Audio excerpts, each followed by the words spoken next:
everyone. Thanks for joining us tonight for our impromptu speed painting of this little snowman guy. Um, if you'd like to paint along, I'll show you what all you need to paint along if you'd like to. However, I'm going to go kind of fast because it is a speed painting challenge. And let me show you what you'll need if you're going to paint along. And then I'll explain to you how we ended up doing a speed painting challenge. So I know you're probably wondering what a bowl, a cereal bowl, has to do with painting a snowman, but I'm going to show you if you want to grab one to help us with the painting. Also, a cotton ball or a makeup wedge. And any surface that you want to paint on, if you want to paint on a canvas, I'm going to speed paint on a 8x10 canvas, which is what this one is on this side, but you can paint on whatever you want to.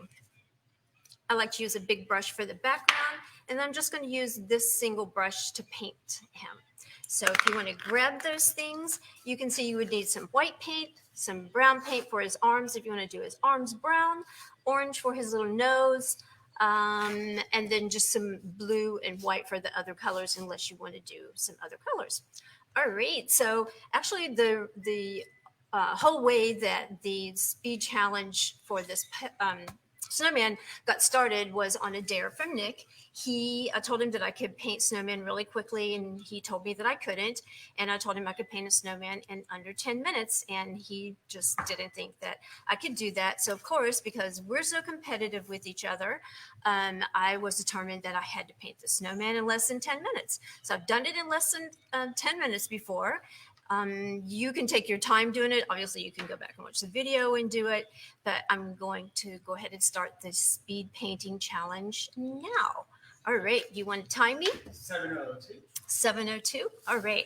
I do already have my paint on my tray. I was already prepared with that. And then if you want to switch to the screen, I'll just show everybody how I get started with that. I just got my big old fat paintbrush wet in some paint, and then I double load it so that I have some of white and some of blue on my brush, and then I just completely cover my canvas with that. Try not to get it too wet because I'm going to be painting back over top of it, and I kind of like to stripe it like that a little bit. So it kind of looks a little bit like the background sky. If I was painting the canvas with the sides like I usually paint, then I would make sure for sure that I painted all around the edges. That's very, very important to make sure that you get those edges. So really, I just lay the paint on the background. Most of my paintings, I do like to go ahead and do the background, especially if I'm going to paint white. It actually kind of helps paint pop the white off of there. And I'm going to clean my brush. I'm spilling water everywhere. And do we have a desktop view? Okay, all right. So you can see I've already painted the background. I'm cleaning my brush, drying my brush off like a good girl so that I'm taking care of my brushes so that they'll take care of me. And then I'm just going to wave it around for a second, let it dry for just a little bit. And then I'm going to take, like I said, I already did put my paints on here ahead of time that I was going to use. And then I'm just going to take my bowl and place it on here where I think I want his head to be. So I think I kind of want his head to be here, kind of in the middle there. And then so I'll just take one of my other brushes. I like this brush a lot. And I'll just load it. You can use it, sharpen it like a pencil by loading both sides like that. And then just go around your bowl. This paint luckily does wash off of the bowl. And then you could just take it off carefully. Voila. Put it away, put it in the dishwasher later. So now we have his head, and then we're going to just kind of freestyle. Got a hair on my screen here. Then we're just going to kind of freestyle where we think his shoulders might be, coming down like this. And then we'll just begin to fill him in with white. And since he is a snowman, we can kind of lay it on thick. We'll just lay some white thick on here like that.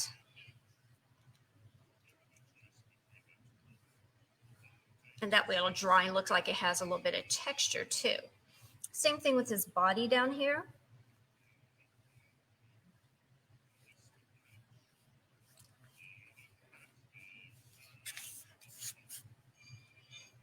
get some more white down here. When you're painting yours, if you want to, you can use the hair dryer to dry it faster in between if you want.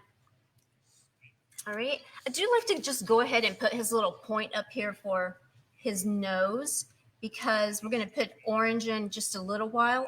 And orange is sometimes such a hard color to cover. So I do like to go ahead and lay like a little foundation down for that. Whoop. And I just dripped some water across my palette here. I got to pick that up off of there. That's what happens when you put your water cup on the wrong side of you. So you always want to put your water cup on the side that you're on, what side you're painting from. Okay. And let me dry this off really good. And I'm going to do the star next. Okay, so I'm going to dry it off really good so I can make a sharp little star. And then again, we're going to just take the paint and just get paint on the edge there, kind of sharpen it up. And we're going to paint the star right up here. We're just going to make a straight line down like that. And go back and sharpen it again in the paint and make a straight line across. Like that. And another cross like that. Okay. There we go. All right. Next I want to do, can you pass me a paper towel? Next I want to do his arms. I already put down a brown, but clearly you can paint his arms any color that you want to. And I know that everyone knows, thank you, tech director there. I know everyone knows that snowman arms are made of twigs and that twigs are all different shapes and sizes. So we're not going to worry about the twigs being exactly the same size or have any kind of particular shape. We're going to load our brush the same way. So we have a nice sharp edge, and then we're going to give him an arm. I'm going to have his arm go straight up this way. I'm going to load it a little bit again, straight over here. And I'm going to give him some fingers. There we go. The good thing about taking good care of your brushes is if you take good care of them, they'll keep that nice straight edge for you. All right, and then this arm's going to go straight up here. This particular twig was a little bit bigger than that one. As you can see, this arm is a little bit fatter, and that's perfectly fine. There we go. And there is his little arms. We're going to go ahead and do the orange for his nose because usually you have to put a couple layers of orange on. Although the orange that I chose does have quite a bit of its pigment in it, so it's a little bit thicker. And we're just going to load the brush just like we've been doing. And then we're going to make a movement like this. We're just going to point it and then turn it sideways. And that's literally going to make the shape of his nose. So if we start here where we left the room, big, turn it sideways. And then we're just going to go all the way down like that. Put it on the side, turn it sideways. All right, and it depends on how big you want his nose. I think I'm going to go down one more time like this with his nose. That seems about right for his nose for me. And you can see when you twirl it sideways like that, it actually kind of puts the shape in like a carrot would be. Maybe I'll do one more a little bit further down. It kind of puts the shape in like a carrot would be. It kind of leaves the lines there like a carrot shape, which is really cool. All right, so the next thing that we're going to do is we're going to fluff up some of this snow that he has. So we're going to take the cotton ball that I was talking about earlier and just dab it in the white paint and just start dabbing it around his face. Careful not to dab it on his little nose. We're just going to tab it around here just to give it some depth. All right, all around his face.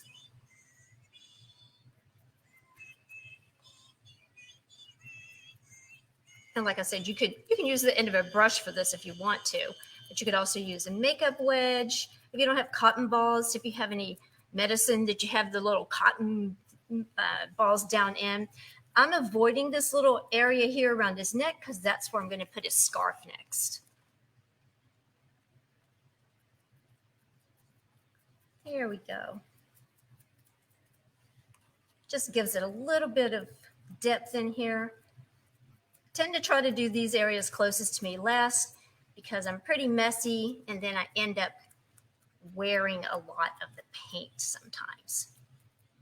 All right, so there he is with a little bit of depth added to him. And we are next going to do, actually, next I'm going to do his eyes and mouth because I want the black part of his eye to dry first. So I'm going to clean my brush really good. I'm going to put down the black of his eyes by using the end of the paintbrush. One dab here, one dab where I think his eyeball is going to be. I think it's going to be there. And then you always want to go back to your palette and do one dab there. Okay, and then for his mouth, you can draw little mouths on there, little smiley faces, but I really like to do the dots for his mouth. So I kind of start in the middle so that I have somewhat even mouth for him there. All right, and we just want to let that dry. That's why I'm painting that at this particular time, because we're going to go back and add white pupils on his eyes. So next we're going to do his scarf. I'm going to double load the brush. I'm going to take some of the orange, like half of the orange, and then do half of the blue. I'm going to start over here at the edge of his shoulder and just go zoop across here. Like that. All right. And then sometimes you're going to definitely run out of paint doing that. And so you just go back and load again and go across like that. And I think I'm going to bring his scarf a little bit lower here. We're going to have a double line this time. It's going to come down like that. So every time I make the move, I'm just going to load the brush again. And then he's going to have a little layover with the scarf like this. Zoop. And then it has another piece that kind of goes like that.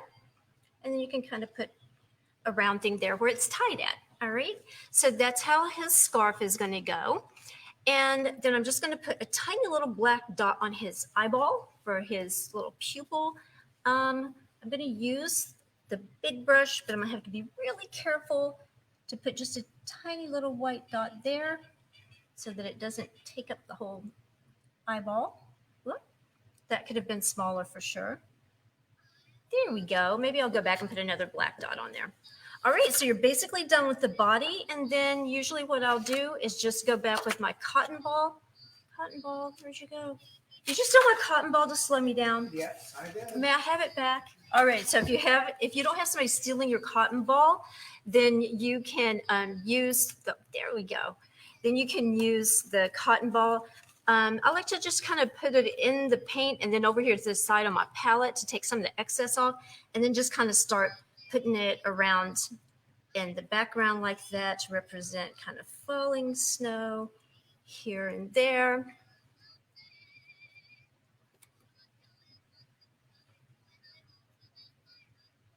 There we go. That kind of represents falling snow.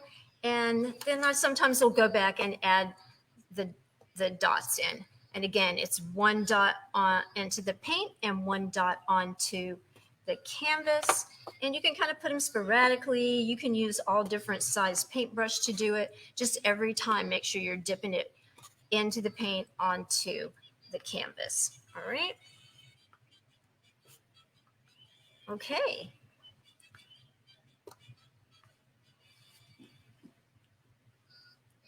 All right, and there is your 10-minute challenge for your snowman. Voila! Ta-da! You could add glitter to it and do a couple of different things. He was just a 10-minute challenge one, but you could also use him as a pattern to do something, a beginning pattern to do something like this on a bigger canvas. Or on this particular one, you could use this same snowman to put him in the snow globe like this. Here is another little idea you can do with this. Oh, wait, what was my time? You weren't timing me? I forgot the time. Does anybody have the time? I think it was actually right at 10 minutes. I think it was over 10 minutes. I don't think it was. I think it was exactly 10 minutes. He was supposed to be timing me. So I think it was 10 minutes. I'm going to go back and watch the video. But this is a painting that I did basically using that same snowman. And but you do him and put a little hat on him, or let's see what other ones we've done like that. So you could just use him for a whole bunch of different other things, just as kind of a start. Or if you don't have 2 hours to do a long painting or a long painting class, it is something fun if your kids or your significant other had said they would paint with you for a few minutes. This would only be like a few minutes project. So anyway, also before I go, I do want to point out a couple of things. We are doing this truck and Christmas tree painting on December 7th. It's going to be a paid class for only $10. So get your family and friends together and have a fun virtual paint party with them. And then next Sunday, Nick is going to be teaching this reindeer class with this adorable little guy. And then I am asking for people's input. We do want to do one of these cardinals. Cardinals are very near and dear to my heart. Anytime I see one, I always think it's my father coming back to see me, who's no longer with me. And I always think of him. And I know I do have friends who see cardinals the same way. So we do want to do a cardinal painting for the holidays, kind of in remembrance of people who cardinals remind us of. And we just want to know which one people would like best. So if you could, in the comments or when you watch this, just say, hey, I like the one on the fence. Hey, I like the one with the lamppost, and just let us know. All right, everyone, that is it tonight. Thank you for joining us for our adorable snowman challenge. Thank you.